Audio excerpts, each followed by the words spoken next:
ಕಷ್ಟ ಕಾರ್ಪಣ್ಯಗಳನ್ನು ಹೊಂದಿದಂಥ ಭಕ್ತಾದಿಗಳಿಗೆ ಒಂದು ಪರಿಪೂರ್ಣವಾದ ದಾರಿದೀಪವಾಗಿದ್ದಾರೆ.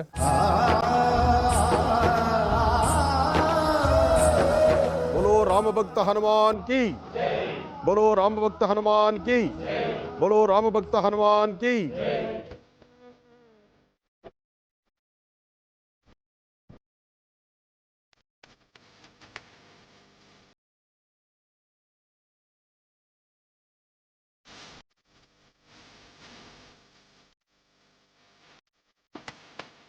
ವೀಕ್ಷಿಸಿ ವಿಶೇಷ ಮಹರ್ಷಿವಾಣಿ ಇದೇ ಶನಿವಾರ ಬೆಳಗ್ಗೆ 8ಕ್ಕೆ.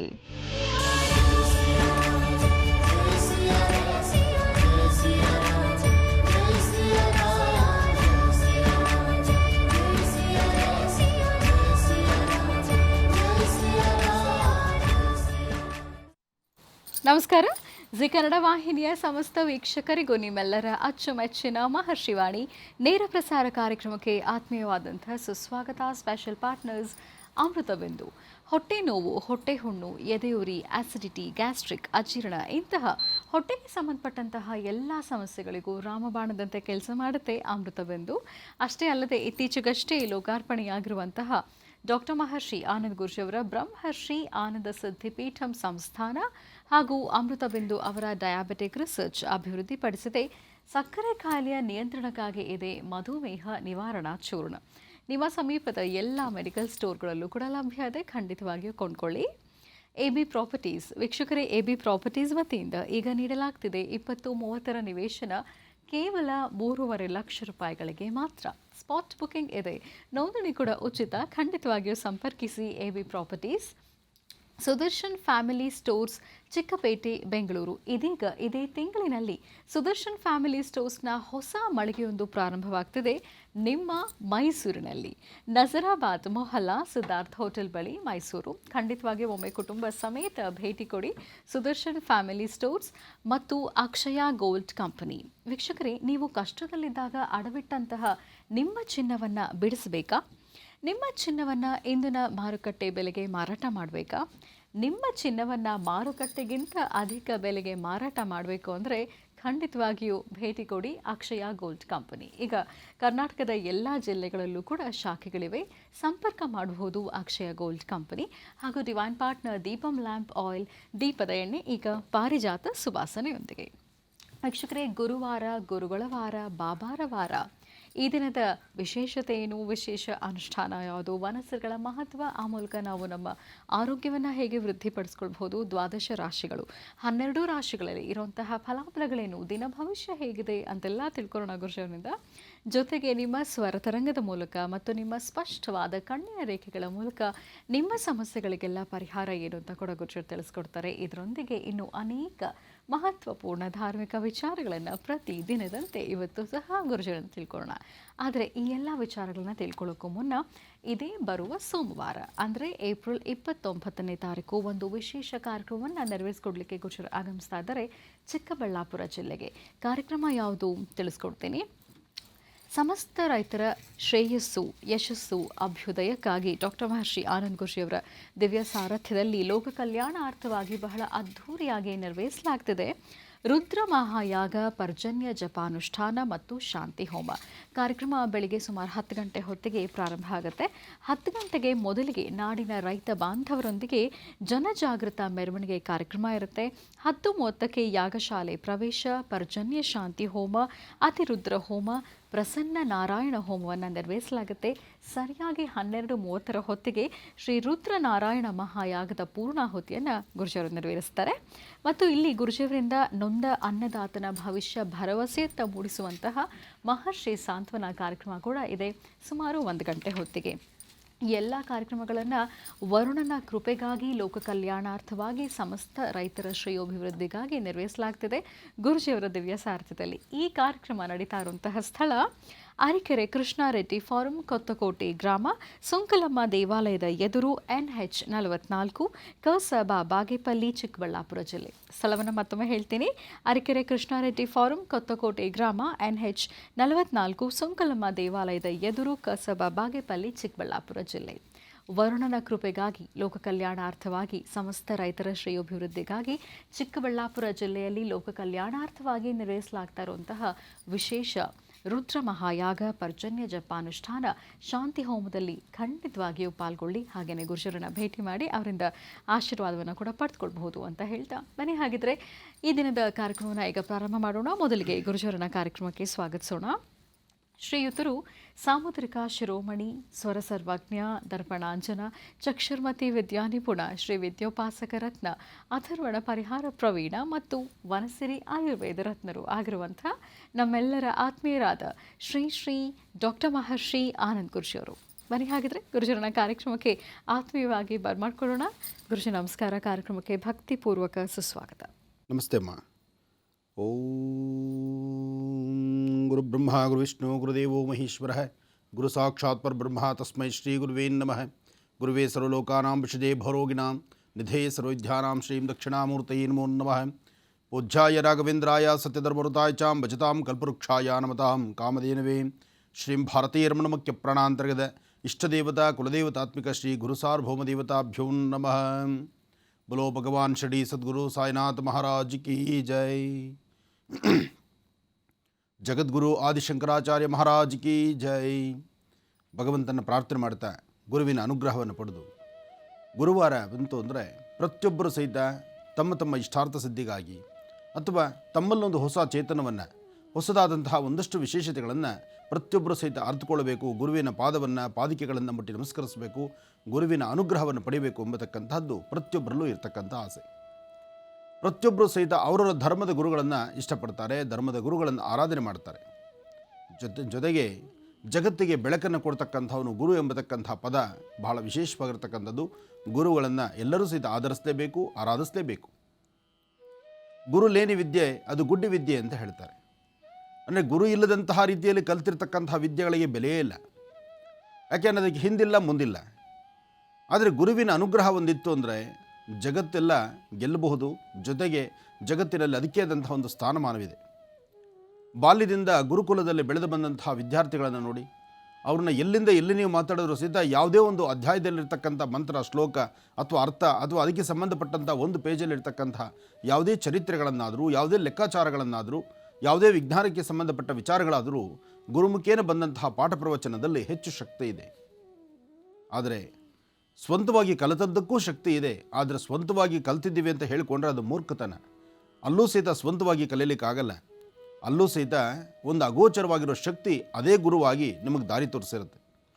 ಎಷ್ಟೋ ಜನ ಹೇಳ್ತಾರೆ ನನ್ನ ಗುರುನೇ ಇಲ್ಲ, ನಾನೆಲ್ಲ ಸ್ವಂತ ಪ್ರಯೋಗ, ಸ್ವಂತವಾಗಿ ಕಲಿತೆ. ಆ ಸ್ವಂತವಾಗಿ ನೀವು ಕಲಿಬೇಕು ಅನ್ನೋ ಹುಮ್ಮಸ್ಸು ಹುರುಪಿದ್ದು ಮುಂದೆ ಏನಾಗ್ಬೋದು ಅಥವಾ ಮುಂದೆ ಏನು ಕಲಿತಿದ್ದೇನೆ ಇದರ ಬಗ್ಗೆ ನಾವು ಚಿಂತನೆ ಮಾಡಬೇಕಾದ್ರೆ ಅಲ್ಲಿ ಗುರು ಎಂಬತಕ್ಕಂಥ ಆ ಪ್ರಕಾಶಮಾನವಾದಂತಹ ಒಂದು ಕಿರಣಗಳು ನಿಮ್ಮೊಳಗೆ ಅದು ಬಂದಾಗ ಮಾತ್ರ ಆ ಸ್ವತಂತ್ರ ಅಥವಾ ವಿಶೇಷವಾಗಿರ್ತಕ್ಕಂಥದ್ದನ್ನು ನೀವು ಕಲ್ತಂಗಾಗುವಂಥದ್ದು. ಇದು ಸಾಕಷ್ಟು ಜನ ಅರ್ಥಕೊಳ್ಬೇಕಾಗಿದೆ. ಸಾಕಷ್ಟು ಜನದ ಮನಸ್ಸು ಹುಚ್ಚೆದ್ದು ಕುಣಿತಾ ಇರುತ್ತೆ. ನನ್ನ ಬಿಟ್ಟರೆ ಇಲ್ಲ, ನಾನು ಹೇಳ್ದಂಗೆ ಇಲ್ಲ, ನನ್ನ ಬಿಟ್ಟರೆ ಜಗತ್ತಲ್ಲಿ ಬೇರೆ ಯಾರೂ ಅಲ್ವೇ ಇಲ್ಲ.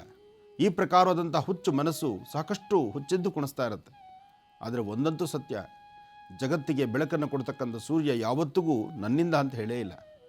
ಆತನ ಕಾಯಕವನ್ನು ಶ್ರದ್ಧೆಯಿಂದ ಮಾಡ್ತಿದ್ದಾನೆ. ಅದಕ್ಕೆ ಆಚಂದ್ರಾರ್ಕವಾಗಿ ಸೂರ್ಯಚಂದ್ರರು ಇವತ್ತಿಗೂ ನಿಂತಿದ್ದಾರೆ. ಪ್ರತಿಯೊಬ್ಬ ವ್ಯಕ್ತಿಯಲ್ಲೂ ಸಹಿತ ಅಹಂ ಅಂತಕ್ಕಂಥದ್ದು, ನಾನು ಎಂಬತಕ್ಕಂಥದ್ದನ್ನು ಮೊದಲು ನಾವು ದೂರ ಮಾಡಬೇಕು. ಅಹಂ, ನಾನು, ನಂದು, ಈ ನಾನು ನಂದು ಇದೆಯಲ್ಲ ಅದು ಬಹಳ ದೂರ. ಅಂಥದ್ದಕ್ಕೆ ನಿದರ್ಶನಕವಾಗಿ ಮೊನ್ನೆಯಷ್ಟೇ ರಾಮನವಮಿ ಆಯಿತು. ರಾಮನ ಚರಿತ್ರೆ ಬಹಳ ವಿಶೇಷವಾಗಿರ್ತಕ್ಕಂಥದ್ದು. ಬಹುಶಃ ಈ ಚರಿತ್ರೆಯಲ್ಲಿ ಬರ್ತಕ್ಕಂಥ ನೀತಿಪಾಠ ನಾವೆಲ್ಲರೂ ಕಲಿಯಲೇಬೇಕಾಗಿರ್ತಕ್ಕಂಥದ್ದು. ರಾಮ ಮತ್ತು ರಾವಣ ನೋಡಿ, ರಾಮ ಮತ್ತು ರಾವಣ ಹೇಗಿದೆ ಅಕ್ಷರಗಳಲ್ಲಿ. ಈ ಕಡೆ ರಾಮ, ಈ ಕಡೆ ರಾವಣ. ಆತನ ಗರ್ಜನೆಯಿಂದ ರಾಮನ ಯಶಸ್ಸಾಯಿತು.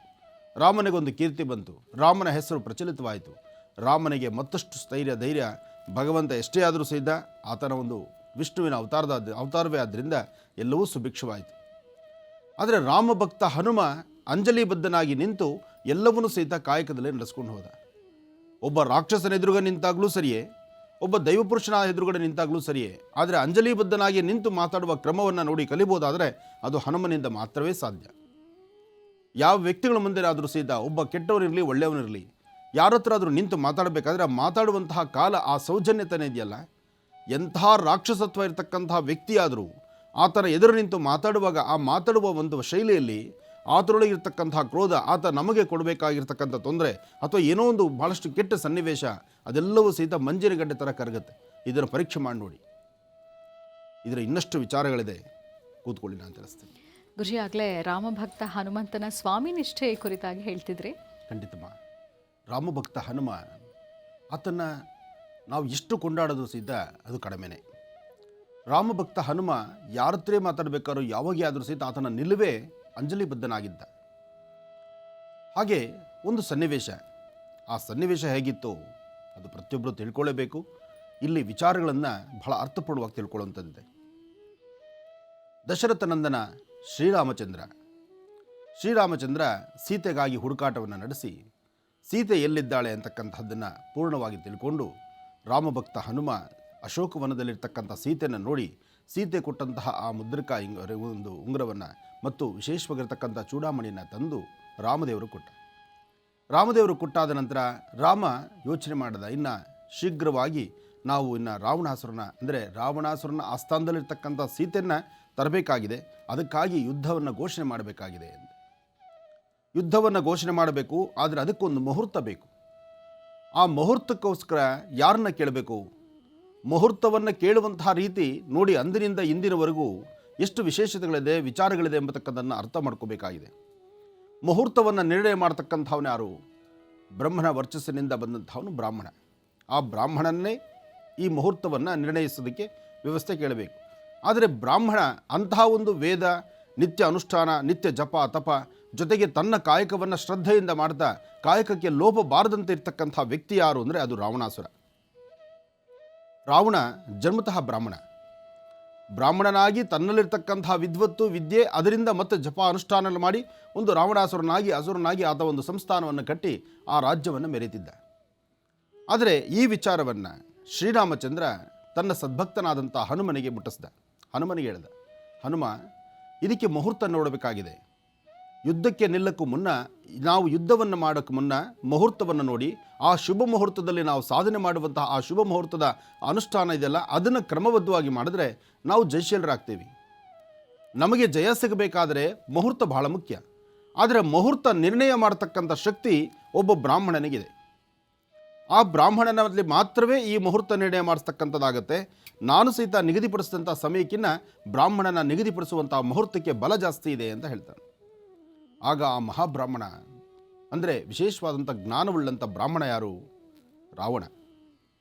ರಾವಣನ ಸಾನ್ನಿಧ್ಯಕ್ಕೆ ಹನುಮ ಸಮುದ್ರವನ್ನು ದಾಟಿ ಬರ್ತಾನೆ. ಬಂದಾಗ ಇತ್ತ ರಾವಣನ ಆಸ್ಥಾನದಲ್ಲಿ ಹನುಮ ಒಳಗಡೆ ಪ್ರವೇಶ ಮಾಡಿದ ತಕ್ಷಣ ರಾವಣ ನೋಡಿ ಹೇಳ್ತಾನೆ, ಏನು ಕಪೀಶ, ಒಮ್ಮೆ ಬಂದು ಈ ಲಂಕೆಯನ್ನು ಹಾಳು ಮಾಡಿದ್ದಾಯಿತು, ಲಂಕೆಯನ್ನು ಪೂರ್ತಿ ಅಗ್ನಿಗೆ ಆಹುತಿ ಕೊಟ್ಟಾಯಿತು, ನೀನು ಪುನಃ ಬಂದು ನಿಂತಿದ್ಯಾ, ಏನು ನಿನ್ನ ಕತೆ ಅಂತ ಕೇಳ್ತಾನೆ. ರಾವಣ ಕೇಳಿದಂಥ ಮಾತಿಗೆ ಹನುಮ ಅಂಜಲಿಬದ್ಧನಾಗಿ ಎರಡೂ ಕೈಗಳನ್ನು ಜೋಡಿಸಿ, ಪ್ರಭು, ನನ್ನ ಒಡೆಯನಾದಂತಹ ಶ್ರೀರಾಮಚಂದ್ರ ಯುದ್ಧಕ್ಕೆ ಸನ್ನಿಹಿತನಾಗಿ ಯುದ್ಧಕ್ಕೆ ಮುಹೂರ್ತವನ್ನು ನಿರ್ಣಯಿಸಬೇಕಾಗಿದೆ. ಆ ಮುಹೂರ್ತ, ಆ ಪೌರೋಹಿತ್ಯದ ಜವಾಬ್ದಾರಿಯನ್ನು ನೀವು ಹೊರಬೇಕು ಅಂತ ಹೇಳಿ ನನ್ನ ಒಡೆಯನಾದಂತಹ ಶ್ರೀರಾಮಚಂದ್ರ ನಿಮ್ಮಲ್ಲಿ ವಿಚಾರವನ್ನು ತಿಳಿಸು ಅಂತ ಹೇಳಿದ್ದಾನೆ ಅಂತ ಹೇಳ್ತಾನೆ. ಎಂಥ ವಿಪರ್ಯಾಸ! ತನ್ನ ಮುಹೂರ್ತ, ತನ್ನ ಸಾವಿಗೆ ತಾನೇ ಮುಹೂರ್ತ ಇಟ್ಕೊಳ್ಳೋದ, ಅಥವಾ ತನ್ನ ವೃತ್ತಿ ಧರ್ಮವನ್ನು, ತನ್ನ ಬೆಳೆದು ಬಂದಂತಹ ದಾರಿನ, ಅಥವಾ ಈ ಬ್ರಾಹ್ಮಣ ಜನ್ಮದಲ್ಲಿ ತಾನು ಇರಬೇಕಾಗಿರ್ತಕ್ಕಂಥ ರೀತಿ ನೀತಿಗಳನ್ನು ಮರೆತು ತಾನು ನಡೀತಕ್ಕಂಥದ್ದು. ಒಮ್ಮೆ ಚಿಂತನೆ ಮಾಡಿ. ತಾನಿಟ್ಟಂತಹ ಮುಹೂರ್ತದಲ್ಲೇ ತನಗೆ ಅಪಜಯ ಇದೆ ಅಂತ ಗೊತ್ತು, ಆ ಮುಹೂರ್ತವನ್ನು ಸಾಧನೆ ಮಾಡಲಿಕ್ಕಾಗಿ ತಾನು ರಾಮನ ಬಳಿ ಹೋಗಬೇಕಾ? ಅಥವಾ ಮುಹೂರ್ತವನ್ನು ನಾನು ಇಡ್ಲಿಕ್ಕೆ ಆಗೋದಿಲ್ಲ, ನಾನೇ ನಿನ್ನ ಅಂದರೆ ನೀನು ಎದುರಿರ್ತಕ್ಕಂಥದ್ದು, ನಿನ್ನ ಹೆದರಿಸುವಂಥದ್ದು, ಅಥವಾ ನಿನಗೆ ಜಯ ಮತ್ತು ಅಪಜಯಗಳ ಮಧ್ಯದಲ್ಲಿ ಯುದ್ಧಕ್ಕೆ ನಿಲ್ಲುವಂಥವ್ರು ನಾನೇ, ಆದ್ದರಿಂದ ಈ ಮುಹೂರ್ತವನ್ನು ನಾನು ಹೇಗೆ ನಿರ್ಣಯಿಸಲಿ ಅಂತನ್ನೋ ಮಾತು ರಾವಣಾಸುರ ಹೇಳಿಲ್ಲ. ಅಂಜಲಿಬದ್ಧನಾಗಿ ಶ್ರದ್ಧೆಯಿಂದ ನನ್ನ ಒಡೆಯನಾದಂತಹ ಶ್ರೀರಾಮಚಂದ್ರ ಈ ಮುಹೂರ್ತವನ್ನು ನಿರ್ಣಯಪಡಿಸುವಂತಹ ಕಾಯಕ, ಅಂಥ ಒಂದು ಬುದ್ಧಿ ಚೈತನ್ಯ, ಅಂಥ ಒಂದು ಶಕ್ತಿ ಮಹಾಬ್ರಾಹ್ಮಣನಾದಂತಹ ರಾವಣನಿಗಿದೆ ಅಂತ ಹೇಳಿ ರಾವಣನ ಸಾನ್ನಿಧ್ಯಕ್ಕೆ ನನ್ನನ್ನು ಕಳಿಸ್ಕೊಟ್ಟಿದ್ದಾನೆ. ನಿನ್ನ ಸಾನ್ನಿಧ್ಯದಲ್ಲಿ ನಾನಿದ್ದೇನೆ, ಈ ವಿಚಾರವನ್ನು ನಿನಗೆ ಭಿನ್ನತೆಯನ್ನು ತಿಳಿಸಬೇಕಾಗಿದೆ ಅಂತ ಹೇಳಿ ಹನುಮ ಹೇಳಿದಾಗ ರಾವಣ ಅದಕ್ಕೆ ತಿರುಗಿ ಮಾತು ಆಡಲಿಲ್ಲ. ಎರಡನೇ ಮಾತು ಇನ್ನೊಂದು ಏನು ಅಂತ ಕೇಳಿಲ್ಲ. ತನ್ನ ಸಭೆಯಲ್ಲಿರ್ತಕ್ಕಂಥ ಎಲ್ಲರೂ ಒಂದಷ್ಟು ಜನ ಹಿರಿಯರು ಹೇಳಿದರು, ರಾವಣಾಸುರ, ಇದು ನಿನ್ನ ಮುಹೂರ್ತ, ಇದು ನನ್ನ ಆಶ್ರಮ. ಅಂದರೆ ಈ ಸಂಪೂರ್ಣವಾದಂತಹ ಈ ರಾವಣ ರಾಜ್ಯ, ಈ ರಾಜ್ಯವನ್ನು ಪತನಗೊಳಿಸಲಿಕ್ಕೆ ಈ ಮುಹೂರ್ತ ಇದೆ. ಯೋಚನೆ ಮಾಡು, ನೀನಿಡುವ ಮುಹೂರ್ತ ಅಥವಾ ನೀನು ಮಾಡ್ತಿರ್ತಕ್ಕಂಥ ತಗೊಂಡಂಥ ಈ ತೀರ್ಮಾನ ಅಂದಾಗ ರಾವಣಾಸುರವನ್ನು ಮಾತು ಹೇಳ್ತಾನೆ, ಮೊದಲು ನಾನು ಬ್ರಾಹ್ಮಣ, ಬ್ರಹ್ಮತ್ವ, ಬ್ರಹ್ಮವಿದ್ಯೆ ಜೊತೆಗೆ ವಿಶೇಷವಾಗಿರ್ತಕ್ಕಂಥ ವೇದ, ಈ ವಿದ್ವತ್ತನ್ನು ಕಲ್ತಿದ್ದರಿಂದ ಇದಕ್ಕೆ ಕೊಡುವಂಥ ಆದ್ಯತೆ ಅವರು ಕೊಟ್ಟಾಗ ಈ ಆದ್ಯತೆಗೆ ತಕ್ಕರಾದಂಥ ರೀತಿ ತಲೆ ಬಗ್ಗಿಸಿ ನಾನು ಕೆಲಸ ಮಾಡಬೇಕಾದ ನನ್ನ ಜವಾಬ್ದಾರಿ ಇದೆ. ಇಲ್ಲಿ ನಾನು ಪೌರೋಹಿತ್ಯವನ್ನು ವಹಿಸಲೇಬೇಕು ಅಂತ ಹೇಳಿ ಕೃಷ್ಣಾಂಜನವನ್ನು ತನ್ನ ಕಂಕಳಲ್ಲಿಟ್ಕೊಂಡು, ಕಮಂಡಲವನ್ನು ತೆಗೆದುಕೊಂಡು, ಮುಹೂರ್ತ ಸಿದ್ಧ ಗ್ರಂಥವನ್ನು ಕೈಯಲ್ಲಿ ತೆಗೆದುಕೊಂಡು ಸೀದಾ ರಾಮ ಇರುವ ಕಡೆ ನಡೆದಾಗ ರಾಮನಿಗೆ ಎದುರಾಗಿ ಬಂದಂತಹ ರಾವಣನ ನೋಡಿ ರಾಮ ಎದ್ದು ನಿಂತು ತಲೆಗೆ ತಲೆ ಬಗ್ಗಿಸಿ ನಿಂತ. ಇಲ್ಲಿ ರಾಮದೇವರೇ, ರಾವಣ ರಾಕ್ಷಸನೇ, ಆದರೆ ರಾವಣನಲ್ಲಿರ್ತಕ್ಕಂತಹ ಗುಣ ಆ ದೈವ ಗುಣ, ಜೊತೆಗೆ ಆ ಮುಹೂರ್ತವನ್ನು ತನ್ನಗೆ ಅಪಜಯ ಆಗುತ್ತೆ ಅಂತ ಗೊತ್ತಿದ್ರೂ ಸಹಿತ ಮುಹೂರ್ತವನ್ನು ನಿರ್ಣಯ ಮಾಡಲಿಕ್ಕೆ ಬಂದಂತಹ ರಾವಣನ ನೋಡಿ ರಾಮ ತಲೆ ಬಗ್ಗಿಸಿ ನಿಂತ.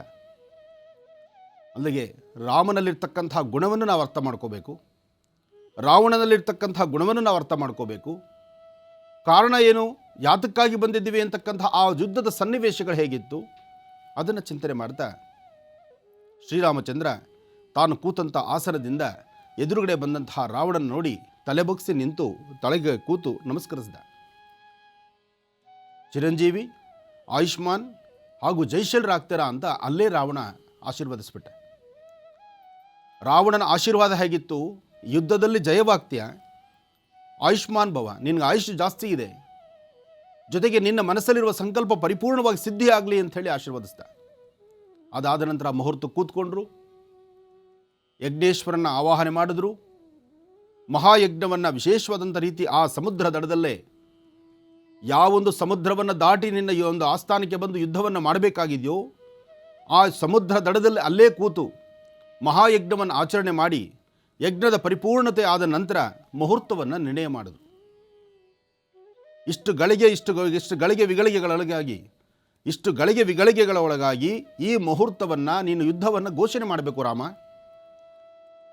ಈ ಮುಹೂರ್ತದಲ್ಲಿ, ಈ ಶುಭ ಮುಹೂರ್ತದಲ್ಲಿ ನೀನು ಯುದ್ಧವನ್ನು ಘೋಷಣೆ ಮಾಡಿದ್ದೆ ಆದರೆ ಜಯ ನಿಂದೆ ಅಂತಂದ.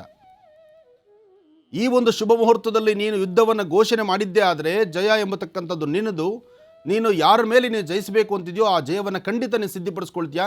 ಶತಮಾರಂಭವತಿ ಶದಾಯ ಪುರುಷ ಶತೇಂದ್ರಿಯ ಆಯುಷ್ಯವೇಂದ್ರಿಯೇ ಪ್ರತಿಷ್ಠತೆ ಅಂತ ಹೇಳ್ದ. ರಾವಣಾಸುರನೇ ಹೇಳ್ದ, ನನಗಿಟ್ಟಿರ್ತಕ್ಕಂಥ ಮುಹೂರ್ತ, ಯುದ್ಧಕ್ಕಿಟ್ಟಂಥ ಮುಹೂರ್ತದಲ್ಲಿ ನನಗೆ ಅಪಜಯ ಇದೆ, ನನಗೆ ಗೊತ್ತಾಗೋಯ್ತು, ಆದರೆ ಈ ಮುಹೂರ್ತವನ್ನು ನಾನೇ ಇಟ್ಟಿದ್ದೇನೆ.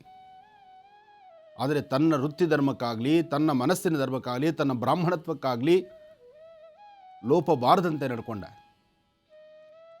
ಆ ಒಂದು ಕ್ಷಣ ರಾವಣ ಹೇಳ್ದ, ಇಟ್ಟಂಥ ಮುಹೂರ್ತಕ್ಕೆ, ಈ ಮುಹೂರ್ತ ನಿನಗೆ ಜಯ ಇದೆ ಅಂದಾಗ ರಾಮ, ನೀನಿಟ್ಟಂಥ ಈ ಮುಹೂರ್ತಕ್ಕೆ ನಾನು ನಿನಗೇನಾದ್ರು ಸಂಭಾವನೆ ಕೊಡಬೇಕಲ್ವ. ಬ್ರಾಹ್ಮಣ ಯಾವತ್ತೂ ಬರಿಗೈಲಿ ಹೋಗಬಾರ್ದು. ಬ್ರಾಹ್ಮಣನಿಗೆ ಕೊಟ್ಟಂತಹ ಏನು ಸಂಭಾವನೆ ಇರುತ್ತೋ ಅಥವಾ ಏನೊಂದು ದಾನ ಧರ್ಮಗಳನ್ನು ಕೊಟ್ಟಿದ್ದೀರೋ ಅದನ್ನು ಬ್ರಾಹ್ಮಣನಿಗೆ ಕೊಟ್ಟಾಗಲೇ ನನಗೆ ಯಶಸ್ಸಾಗ್ತಕ್ಕಂಥದ್ದು. ಇದು ಕ್ಷತ್ರಿಯ ಧರ್ಮ. ಜೊತೆಗೆ ಶ್ರೀರಾಮಚಂದ್ರ ವಿಶೇಷವಾಗಿ ಧಾರಾಪಾತ್ರೆಯಿಂದ ವಿಶೇಷವಾದಂಥ ಜಲವನ್ನು ರಾವಣನ ಕೈಲಿ ಹಾಕ್ತಾನೆ. ನಿನಗೆ ಬೇಕಾದಂಥ ಸಂಪತ್ತನ್ನು ತಗೋ ಅಂತ. ಆತನಲ್ಲೇ ಬೇಕಾದಷ್ಟು ಸಂಪತ್ತಿದೆ, ಆದರೆ ಬ್ರಾಹ್ಮಣನಿಗೆ ಕೊಡಬೇಕಾದಂಥ ಮೌಲ್ಯವನ್ನು, ಕೊಡಬೇಕಾದಂತಹ ಗೌರವವನ್ನು ಶ್ರೀರಾಮಚಂದ್ರ ಕೊಟ್ಟ. ಬ್ರಾಹ್ಮಣ ಆ ಸಾನ್ನಿಧ್ಯವನ್ನು ವಹಿಸಿರತಕ್ಕಂತಹ ಬ್ರಾಹ್ಮಣ ರಾವಣಾಸುರ ಜೈಶೀಲರಾಗಿ ಅಂತ ಹರಸ್ದ. ಆಗ ಈ ಸನ್ನಿವೇಶವನ್ನು ಅಲ್ಲಿ ಹನುಮನೂ ವೀಕ್ಷಣೆ ಮಾಡಿದ, ಲಕ್ಷ್ಮಣ ವೀಕ್ಷಣೆ ಮಾಡಿದ, ರಾಮ ಈ ಸಾನ್ನಿಧ್ಯದಲ್ಲಿ ಸಾಕ್ಷಿಯಾಗಿದ್ದ. ಸುತ್ತ ಇರತಕ್ಕಂಥ ಸಮುದ್ರ, ನಕ್ಷತ್ರಗಳು, ಸೂರ್ಯಚಂದ್ರರು ಎಲ್ಲರೂ ಸಾಕ್ಷಿಯಾಗಿದ್ದರು. ಈ ಕತೆ ಭಾಳ ವಿಶೇಷವಾದ್ದು. ಯಾವತ್ತೂ ಯಾರು ತಲೆಬಗ್ಸಿ ನಿಲ್ತಾರೆ ಅವರಿಗೆ ಯಾವತ್ತೂ ಜಯವಿದ್ದೇ ಇದೆ. ಆದರೆ ಒಳ್ಳೆಯ ಮನಸ್ಸು, ಒಳ್ಳೆಯ ಸಂಕಲ್ಪ, ತಮ್ಮ ವೃತ್ತಿ, ತನಗಿರ್ತಕ್ಕಂಥ ತಾನು ಮಾಡುವಂಥ ಕಾಯಕಕ್ಕೆ ಲೋಪ ಬಾರದಂತೆ, ತಾನು ಮಾಡುವ ಕಾಯಕವನ್ನು ಈ ಆಸ್ಥಾನದಲ್ಲಿ ಕೂತು ನಾನು ಮಾತಾಡ್ತಿದ್ದೀನಿ ಅಂದರೆ ಇದಕ್ಕೆ ಲೋಪ ಬರದಂತೆ ನಾನು ನಡ್ಕೊಂಡ್ರೆ ಮಾತ್ರ ಈ ಆಸ್ಥಾನ ನಿರಂತರವಾಗಿ ಒಂದಷ್ಟು ವರ್ಷಗಳ ಕಾಲ ನಿಮ್ಮ ಜೊತೆ ನಾನು ಇರಬಹುದು. ಹಾಗೆ ಯಾವುದೇ ವೃತ್ತಿ ಧರ್ಮದಲ್ಲಿ ಅವರವರು ಮಾಡುವಂತಹ ವೃತ್ತಿ ಧರ್ಮ ಕೆಲಸ ಕಾರ್ಯಗಳಲ್ಲಿ ತಮ್ಮನ್ನು ತಾವು ತೊಡಗಿಸ್ಕೊಂಡು ಜವಾಬ್ದಾರಿತ್ವಂಥ ಸ್ಥಾನದಲ್ಲಿ ನಿಂತು ಮಾಡಿದಾಗ ಮಾತ್ರ ಆ ಕೆಲಸಕ್ಕೆ ಯಶಸ್ಸು ಸಿಗ್ತಕ್ಕಂಥದ್ದು. ಅಂಥ ಯಶಸ್ಸು ನಿಮ್ಮೆಲ್ಲರಿಗೂ ಆಗಲಿ. ಶ್ರೀರಾಮಚಂದ್ರನ ಸಂಪೂರ್ಣ ಅನುಗ್ರಹ ಎಲ್ಲರಿಗೂ ಇರಲಿ, ಒಳ್ಳೆಯದಾಗಲಿ. ಗುರುಜಿ, ಈಗ ಪಂಚಾಂಗ ಶ್ರವಣ ಮಾಡೋಣ. ಖಂಡಿತಮ್ಮ. ಭಗವತಿ ಶ್ರೀ ರಾಜರಾಜೇಶ್ವರಿ ಗುರು ರಾಘವೇಂದ್ರ ಗುರುಬ್ರಹ್ಮ ಗುರುವಿಷ್ಣು ಗುರುದೇವೋ ಮಹೇಶ್ವರ ಗುರು ಸಾಕ್ಷಾತ್ ಪರಬ್ರಹ್ಮ ತಸ್ಮೈ ಶ್ರೀ ಗುರುವೇ ನಮಃ. ಗುರುವೇ ಸರ್ವಲೋಕಾನಾಂ ವಿಷಯೇ ಭವರೋಗಿಣಾಂ ನಿಧೇ ಸರ್ವವಿದ್ಯಾನಾಂ ಶ್ರೀಂ ದಕ್ಷಿಣಾಮೂರ್ತಯೇ ನಮೋ ನಮಃ. ಶ್ರೀ ಗುರು ರಾಘವೇಂದ್ರಾಯ ನಮಃ. ಗುರು ರಾಘವೇಂದ್ರಾಯ ನಮಃ. ಜಗದ್ಗುರು ಆದಿಶಂಕರಾಚಾರ್ಯ ಮಹಾರಾಜ್ ಕಿ ಜೈ. ಶ್ರೀ ವಿಕಾರಿ ನಾಮ ಸಂವತ್ಸರೆ ಉತ್ತರಾಯಣೆ ವಸಂತ ಋತು ಚೈತ್ರ ಮಾಸ ಕೃಷ್ಣ ಪಕ್ಷ 25/4/2019 ಗುರುವಾರ ಸೃಷ್ಟಿ ಪೂರ್ವಾಷಾಢ ನಕ್ಷತ್ರ. ಪೂರ್ವಾಷಾಢ ನಕ್ಷತ್ರ ಗುರುವಾರ ಸೃಷ್ಟಿ ಇರ್ತಕ್ಕಂಥದ್ದು. ಇವತ್ತು ಗುರುವಾರ ಸೃಷ್ಟಿ ಆದ್ದರಿಂದ ಸುಬ್ರಹ್ಮಣ್ಯೇಶ್ವರನ ಆರಾಧನೆ ಬಹಳ ಮುಖ್ಯವಾಗಿರ್ತಕ್ಕಂಥದ್ದು. ರಜಾ ಒಂದಿದೆ, ವಿದ್ಯಾರ್ಥಿನಿಯರು ಮನೆ ಮಕ್ಕಳಿಗೆ ರಜಾ, ಜೊತೆಗೆ ಒಂದಷ್ಟು ಸಾಲಾಗಿ ರಜಾ ಸಿಕ್ಕಿದ್ರೆ ಸಾಮಾನ್ಯಕ್ಕೆ ಮನೆ ಜನ ಎಲ್ಲರೂ ಸಹಿತ ಒಂದಷ್ಟು ಟೂರ್ ಹೊರಡುವಂಥದ್ದು, ಆಚೆ ಅಲ್ಲಿ ಇಲ್ಲಿ ಸುತ್ತಾಡಕ್ಕೆ ಹೊರಡುವಂಥದ್ದು, ಒಂದಷ್ಟು ಪುಣ್ಯಕ್ಷೇತ್ರಗಳ ದರ್ಶನ ಮಾಡಿ ಬರ್ತಕ್ಕಂಥದ್ದು. ನಮ್ಮ ಪ್ರಾಂತ್ಯಗಳಲ್ಲಿ ಇರ್ತಕ್ಕಂಥ ಧರ್ಮಸ್ಥಳ, ಹೊರನಾಡು, ಶೃಂಗೇರಿ, ಕುಕ್ಕೆ ಸುಬ್ರಹ್ಮಣ್ಯ, ಹೀಗೆ ಇನ್ನಷ್ಟು ವಿಶೇಷವಾಗಿರ್ತಕ್ಕಂಥ ಪುಣ್ಯಕ್ಷೇತ್ರಗಳನ್ನು ದರ್ಶನ ಮಾಡಿ ಬರಬೇಕು ಎಂಬತಕ್ಕಂಥ ಹಂಬಲ, ಆಸೆ ಎಲ್ಲರಿಗೂ ಇರ್ತಕ್ಕಂಥದ್ದು. ಅದರಲ್ಲೂ ಸುಂದರವಾದಂತಹ ಪ್ರಕೃತಿ, ರಮಣೀಯವಾದಂತಹ ಸ್ಥಳ, ತಂಪಾದಂತಹ ವಾತಾವರಣ, ಹಚ್ಚ ಹಸಿರಿನಿಂದ ಕಂಗೊಳಿಸುವಂತಹ ದಟ್ಟವಾದಂಥ ಅರಣ್ಯ, ಜೊತೆಗೆ ಆಗೊಂದು ಈಗೊಂದು ಅಲ್ಲಲ್ಲಿ ಒಂದೊಂದು ಕಾಣುವಂತಹ ಕಾಡು ಮೃಗಗಳು, ಕಾಡು ಪ್ರಾಣಿಗಳು. ಅದರಲ್ಲಿ ಒಂದು ಜಿಂಕೆ ಕಂಡ್ರೆ ಅದರ ಆನಂದವೇ ಬೇರೆ. ಸದಾಕಾಲ ಈ ನಮ್ಮ ಮನುಷ್ಯರು ಅಥವಾ ನಮ್ಮಗಳ ಮಧ್ಯದಲ್ಲಿ ಅಥವಾ ಈ ಒಂದು ಪ್ರಾಂತ್ಯಗಳಲ್ಲೇ ಇದ್ದು ಈ ಪ್ರಾಂತ್ಯವನ್ನು ಹೊರತುಪಡಿಸಿ ಸ್ವಲ್ಪ ಆ ಕಡೆ ಈ ಕಡೆ ದಾಟಿದ್ರೆ ಹರಿಯುವ ಜಲ ಆಗಲಿ, ಸುಂದರವಾಗಿ ಕಾಣುವಂಥ ಸಮುದ್ರ ಆಗಲಿ, ಸಮುದ್ರದ ಎದುರು ನಿಂತು ನಾನು ಎಂಬತಕ್ಕಂಥವನು ಮೂರ್ಖ. ಒಂದು ಅರ್ಥ ಮಾಡ್ಕೊಳ್ಳಿ, ಸಮುದ್ರದ ಕೊನೆ ಎಲ್ಲಿ ಕಾಣುತ್ತೆ ನಿಮಗೆ? ಹಾಗೆ ಸಮುದ್ರದ ಮುಂದೆ ನಿಂತು ನಾನು ಜಯಿಸಬಲ್ಲೆ, ನಾನು ಗೆಲ್ಲಬಲ್ಲೆ ಅಂದ್ಕೊಂಡ್ರೆ ಅದು ಮೂರ್ಖತನ ಅಲ್ವಾ? ಹಾಗೆ ನಾನು ಅಂತಕ್ಕಂಥದ್ದನ್ನು ಬಿಡಬೇಕಾದ್ರೆ ಒಮ್ಮೆ ಸಮುದ್ರದ ಮುಂದೆ ನಿಲ್ಲಬೇಕಂತೆ. ಸಮುದ್ರದ ಮುಂದೆ ನಿಂತು ನಾನು ಎಂಬತಕ್ಕಂಥ ಪದಕ್ಕೆ ಅರ್ಥವೇ ಇಲ್ಲ. ಅಲ್ಲಿ ಯಾರು ನಾನು ಅಂತ ಬೀಗ್ತಾ ಇರ್ತಾರೆ ಅವ್ರು ಹೋಗಿ ಸಮುದ್ರದ ಮುಂದೆ ನಿಂತು ಸಮುದ್ರದ ಕೊನೆಯನ್ನು ಕಾಣಲಿಕ್ಕೆ ಒಂದು ಪ್ರಯತ್ನ ಪಡಬೇಕು. ಅವ್ರಿಗೆ ಗೊತ್ತಾಗುತ್ತದು.